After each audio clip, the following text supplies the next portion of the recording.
Olá, este é o CNN Money, o podcast que te ajuda a tomar as melhores decisões. Hoje é terça-feira, 1º de novembro. Eu sou Thaís Herédia e vou deixar vocês muito bem informados do que está acontecendo na economia no Brasil e no mundo.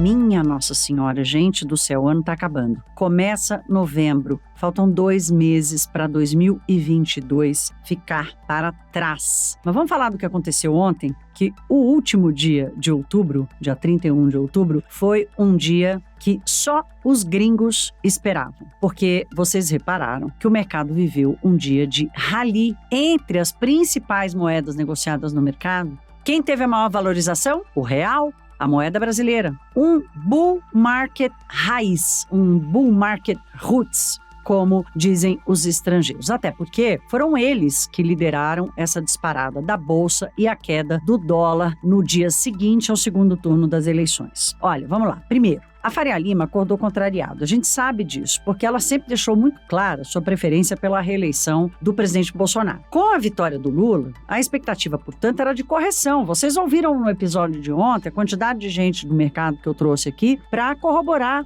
essa correção que aconteceria. Havia, sim, uma leitura marginal de que ela ia durar pouco tempo, que ela seria mais forte nas estatais, do kit Bolsonaro e tudo mais. Mas, ainda assim, era uma leitura de correção. Aí você vai vendo os sinais, né? Ontem me chamou a atenção e várias pessoas do mercado me enviaram o post de um investidor americano que opera aqui no Brasil. Logo cedinho, ele avisou: tudo que você precisa saber no dia de hoje. Gringos love Lula. Ou seja, os gringos amam o presidente eleito Luiz Inácio Lula da Silva. O que está nesse bolo? A agenda ambiental e a política externa do PT agradam o mercado internacional. O Rodrigo Xavier, da SPX, que é um gestor desses bem famosos do mercado, participou ontem de um evento da Empíricos e já começou dizendo: olha, não me matem, não matem o mensageiro, eu sou apenas o mensageiro. Mas sim, o investidor estrangeiro prefere o Lula pela agenda ambiental, pela política externa e por várias contradições que ele tem frente à agenda de Bolsonaro. Portanto, a expectativa de uma entrada maior dos gringos aqui, talvez ela até existisse, mas não com a força que aconteceu ontem. Qual é o receio desse bolo todo? O receio é que o presidente eleito Lula interprete esse movimento positivo, esse bull market, logo no dia seguinte à sua eleição, como um cheque em branco ao seu governo. Então, nem tanto ao céu, nem tanto à terra. O ditado avisa, vocês sabem que eu adoro um ditado popular. A volatilidade não desiste fácil e não vai desistir do Brasil. O que está acontecendo por aqui? Para além dessa euforia dos gringos, protesto dos caminhoneiros se estende a 23 estados brasileiros. Começou em 6, 7 estados, agora de manhã a conta da Polícia Rodoviária Federal já chegava a quase 300 manifestações em 23 estados brasileiros. E o governo federal calado, sem tomar uma atitude. O presidente Bolsonaro ainda em silêncio, desde o resultado da eleição. A apuração dos nossos analistas políticos aqui é que em algum momento, nas próximas horas ou nos próximos dias, ele vai se posicionar. O presidente Bolsonaro não está levando bem a derrota, é óbvio. A derrota foi muito apertada, é esperado. Não era esperado um silêncio por tanto tempo. Isso deixa o mercado em alerta. O Brasil ainda lembra do trauma que foi a greve dos caminhoneiros, que começou como um evento minimamente organizado e se espalhou pelo Brasil inteiro com o apoio, inclusive, de Jair Bolsonaro na época. Agora começa como um movimento desorganizado, inclusive o pedido para que o STF deliberasse uma ação imediata da Polícia Rodoviária Federal veio da Confederação Nacional dos Transportes. As empresas de transportes, as associações de caminhoneiros autônomos dizendo: olha, gente, não façam isso. Isso não é um movimento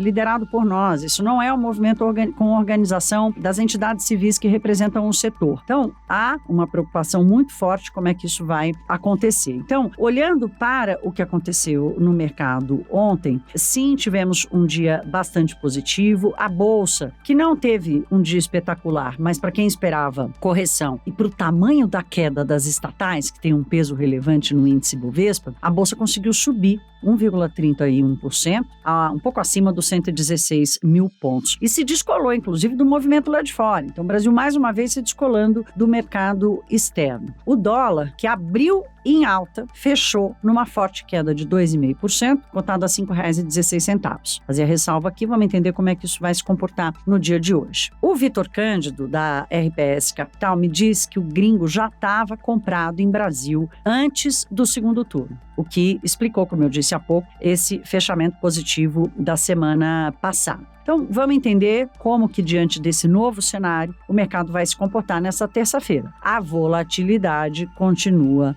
sendo esperada. Na agenda de hoje, temos a divulgação da ata do Copom, do último Copom da semana passada, que manteve inalterada a taxa, manteve praticamente inalterado o comunicado, e a expectativa é de que o Banco Central, de alguma forma, reforce o recado de que não vai dar para mexer nos juros no Brasil antes de junho do ano que vem. Tem um pedaço dos gestores aqui que espera que lá para meados do primeiro semestre, entre março e abril, já dê para começar a reduzir a Selic. O Banco Central, o Roberto Campos Neto já disse isso claramente, inclusive. Junho é a data. Vamos ver como é que eles vão encontrar na comunicação o melhor jeito de dizer isso. Então, esse é o principal ponto da agenda de hoje, mas que dificilmente deve interferir no mercado. Vamos acompanhar. Turma, para a gente fechar o papo de mercado e dar um pouco mais de atenção para as ações que subiram muito, o kit Lula, que tem educação, turismo, varejo e construção de baixa renda, esse kit subiu em bloco. Já vinha subindo nos últimos dias, inclusive são ações que perderam muito desde o começo do ano e estão tentando se recuperar de algumas semanas para cá. No caso do turismo, por exemplo, e vocês vão ver que as ações da CVC subiram mais de 9%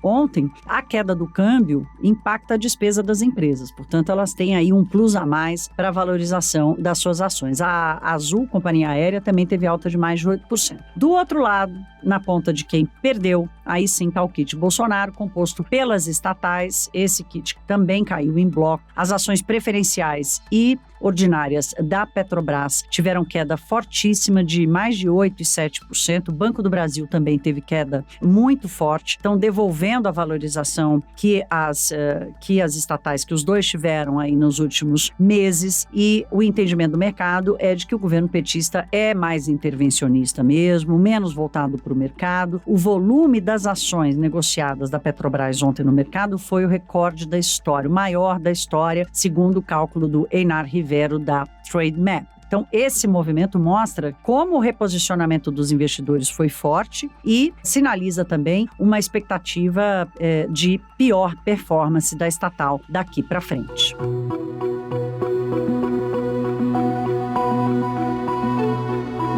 Vamos continuar falando de Petrobras. Eu trago aqui uma informação que essa hora é antecipar. A hora que eu gravo o episódio, logo depois que eu saio do estúdio do CNN Money na TV, antes das 7 da manhã. Então, daqui a pouquinho, a Associação Brasileira de Importadores de Combustíveis vai lá publicar, como faz diariamente, o cálculo da defasagem dos preços de gasolina e diesel no Brasil. Pois bem, nós antecipamos esse dado no Money e já vou dividi-los aqui com vocês. A defasagem diminuiu, ela estava para cima de 25% na segunda-feira e ela caiu por causa da queda do dólar, ela caiu para gasolina. 12% é a diferença, a gasolina no Brasil mais barata, o que dá 43 centavos de diferença, e no diesel é maior a defasagem de 17%, a diferença de preço já passa de R$1. R$1,01 já chega a diferença. O Sérgio Araújo, que é presidente da ABICOM, da Associação dos Importadores, me disse que tecnicamente já passou da hora de fazer o ajuste de preço, porque a defasagem já está em níveis elevados há bastante tempo, ou seja, há algumas semanas. A política de preços da Petrobras, ela é o que baliza ali a posição dos investidores, ou pelo menos balizou a posição dos investidores até agora. As interferências, sim, interferências promovidas pelo governo Bolsonaro, com as trocas consecutivas da presidência, mostrou que a interferência aconteceu, porque a política de preços foi seguida na hora de baixar os preços e não está sendo seguida na hora de subir os preços. Portanto, tem aí o aviso e o acompanhamento da Associação dos Importadores. O Sérgio Araújo me falou, por exemplo, quem está comprando gasolina da refinaria da Bahia, que foi privatizada, já está pagando mais caro. Então, já há um descompasso, um descasamento de preços no mercado brasileiro. Eu conversei também com fontes da Petrobras, cobrando o posicionamento se vai haver reajuste ou não, e o que eu ouvi foi o seguinte: olha, tem muita volatilidade no mercado, tem razão, tem sim, mas é uma volatilidade para cima, especialmente nos preços do petróleo. E, segundo essa fonte, essa instabilidade, ela não abre a possibilidade para um reajuste agora. Vamos esperar mais um pouco e, quando a hora chegar, o reajuste será feito. Então, vamos acompanhar. De qualquer forma, a defasagem diminui, mas segue muito alta. 12% para a gasolina, 17% para o diesel.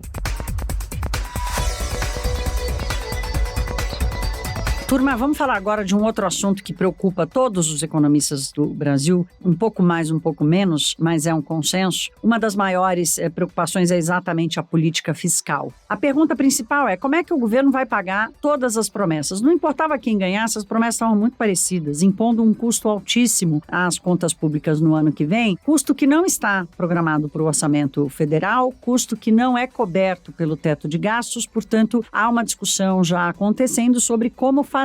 O presidente eleito, o petista Lula, ele não quer o teto de gastos, mas ele ainda não disse o que ele quer no lugar. Ele dá algumas indicações e há já um consenso também de que o governo vai precisar pedir o waiver, a licença para gastar diante do estouro do teto de gastos. Agora, há uma outra conta importante de se fazer, que é o seguinte: qual é a premissa para a gente calcular ou entender qual é o espaço do teto de gastos, qual é o espaço de crescimento das despesas do ano seguinte? É a inflação, afinal de contas, as despesas, pela regra do teto, estão indexadas ao IPCA. Vocês vão se lembrar que no ano passado, o IPCA de junho, que era como era a regra anterior, seria menor do que o IPCA fechado no final do ano. Portanto, o espaço para despesa seria menor, porque a regra funciona assim: quanto maior a inflação, maior o espaço das despesas do ano seguinte. Então, é uma regra que impõe disciplina para todo lado. Olha aqui, tem que ter disciplina com o orçamento, porque não pode querer se beneficiar da inflação. No ano passado, o governo promoveu a aprovação da PEC dos precatórios, que mudou o tempo dessa indexação. Antes era junho do ano corrente, para valer para o ano seguinte, e passou a ser o IPCA fechado do ano. Então, trabalhamos com hipóteses e com expectativas, não trabalhamos com números fechados. O Murilo Viani, especialista em contas públicas, fez, a pedido do Money, a conta, o cálculo, para entender o seguinte: olha, o IPCA, que está previsto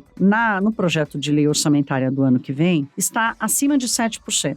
O Focus, de ontem, trouxe a previsão de um IPCA de 5,6%. Portanto, o espaço para o crescimento das despesas do ano que vem, não estou nem falando da pressão dos gastos, o espaço para o crescimento das despesas do ano que vem será menor. Nas contas do Murilo Viana, esse espaço diminui. Considerando um IPCA de 5,6% para 2022, ele se reduz em 25 bilhões de reais. Ou seja, o espaço anterior com o IPCA de 7%, que está no projeto de lei orçamentário no Congresso Nacional, era de cerca de 119 bilhões de reais. Com o IPCA de 5,6%, o espaço para as despesas cai para 94 bilhões. Então, o feitiço virou contra o feiticeiro. E vira contra o feiticeiro, mas a conta recai sobre o país inteiro, porque aqui nós estamos falando de uma gestão das contas públicas, gestão de políticas públicas, gostemos delas ou não, gestão da máquina pública como um todo. Então, vamos ouvir o Murilo Viana, que explica a importância de se olhar para esse dado, de refazer essa conta sobre a despesa, o espaço para a despesa do ano que vem e como lidar com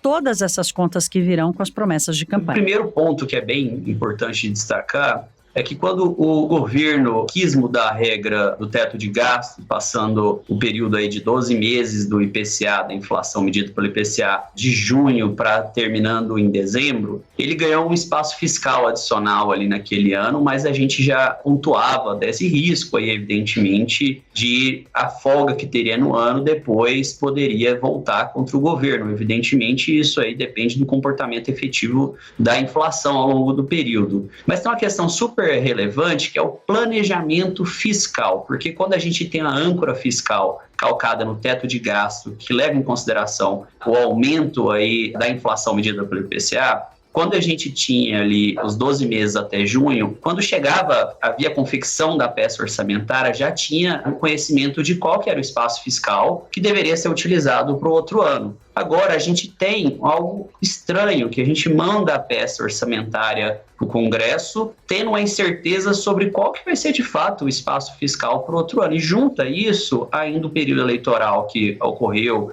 com várias promessas de aumento de gastos e outras, na verdade, renúncias de receita. Como nós sabemos, a renúncia não bate no teto de gasto diretamente, mas ao jogar para baixo a perspectiva de inflação, sobretudo a medida dos combustíveis, isso reduz a previsão de inflação e, portanto, o reajuste esperado para o teto de gastos. E quando a gente olha aí o somatório dessas medidas, promessas e também como anda a questão do investimento público, dos gastos discricionários, torna bastante difícil acreditar que o waiver de 100 bilhões, por exemplo, vai conseguir suportar as medidas que estão sendo anunciadas que impactam o teto de gastos. Bem, assim terminamos o episódio de hoje. Lembrando que na nossa agenda desta terça-feira temos a ata do Copom, que já tratei dela agora há pouco. Teremos o primeiro dado de atividade econômica, produção industrial de setembro. O primeiro dado calculado pelo IBGE para o mês de setembro. A expectativa é de queda desse indicador no mês de setembro. Amanhã a gente traz aqui a repercussão. E lá fora, primeiro dia da reunião do Banco Central americano. Esse é o grande drive dos mercados internacionais e, claro, a expectativa para a fala de Jerome Powell, que só acontece amanhã à tarde, né? Mas o mercado é um pouquinho ansioso, será? Um pouquinho ansioso e já se movimenta nessa expectativa. O CNN Money fica por aqui, nós voltamos amanhã. Até lá, se cuidem. Um beijo.